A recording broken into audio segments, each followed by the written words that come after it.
Albert Einstein once said, everybody's a genius. But if you judge a fish by its ability to climb a tree, it will live its whole life believing that it is stupid.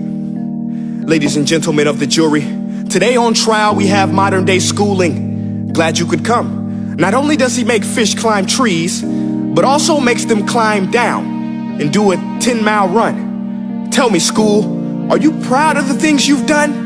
Turning millions of people into robots, do you find that fun? Do you realize how many kids relate to that fish? Swimming upstream in class, never finding their gifts, thinking they are stupid, believing they are useless? Well, the time has come, no more excuses. I call school to the stand and accuse him of killing creativity, individuality, and being intellectually abusive. He's an ancient institution that has outlived his usage. So, Your Honor, this concludes my opening statement, and if I may present the evidence of my case, I will prove it. Proceed. Exhibit A. Here's a modern day phone. Recognize it? Here's a phone from 150 years ago.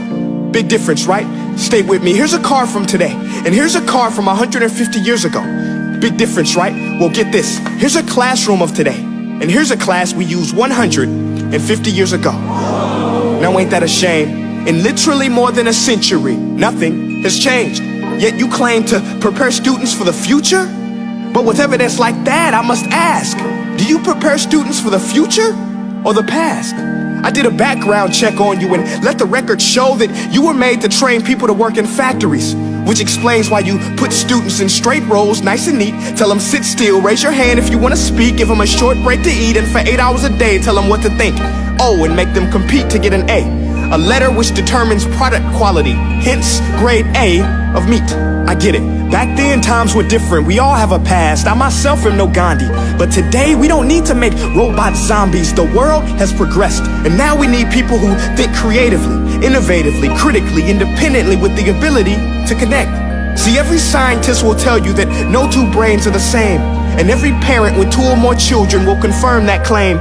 So please explain why you treat students like cookie cutter frames or snapback hats, giving them this one-size-fits-all crap. Watch your language. Sorry, Your Honor, but if a doctor prescribed the exact same medicine to all of his patients, the results will be tragic. So many people would get sick, yet when it comes to school, this is exactly what happens. This educational malpractice, where one teacher stands in front of 20 kids, each one having different strengths, different needs, different gifts, different dreams, and you teach the same thing the same way?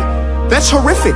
Ladies and gentlemen, the defendant should not be acquitted. This may be one of the worst criminal offenses ever to be committed. And let's mention the way you treat your employees. Objection. Overruled. I want to hear this. It's a shame. I mean, teachers have the most important job on the planet, yet they're underpaid? No wonder so many students are short-changed. Let's be honest, teachers should earn just as much as doctors, because a doctor can do heart surgery and save the life of a kid, but a great teacher can reach the heart of that kid and allow him to truly live. See, teachers are heroes that often get blamed, but they're not the problem. They work in a system without many options or rights. Curriculums are created by policymakers, most of which have never taught a day in their life. Just obsessed with standardized tests. They think bubbling in a multiple choice question will determine success. That's outlandish. In fact, these tests are too cruel to be used and should be abandoned, but don't take my word for it. Take Frederick J. Kelly, the man who invented standardized testing, who said, and I quote, "These tests are too cruel to be used and should be abandoned." Ladies and gentlemen of the jury, if we continue down this road, the results will be lethal. I don't have much faith in school, but I do have faith in people. And if we can customize healthcare, cars, and Facebook pages, then it is our duty to do the same for education, to upgrade it, change it, do away with school spirit, because that's useless. Unless we're working to bring the spirit out of each and every student, that should be our task. No more Common Core. Instead, let's reach the core of every heart in every class. Sure, math is important, but no more than art or dance. Let's give every gift an equal chance. I know this sounds like a dream, but countries like Finland are doing impressive things. They have shorter school days, teachers make a decent wage, homework is non-existent, and they focus on collaboration instead of competition. But here's the kicker, boys and girls.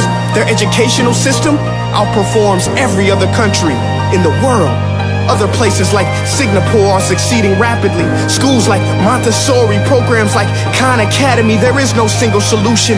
But let's get moving, because while students may be 20% of our population, they are 100% of our future. So let's attend to their dreams, and there's no telling what we can achieve.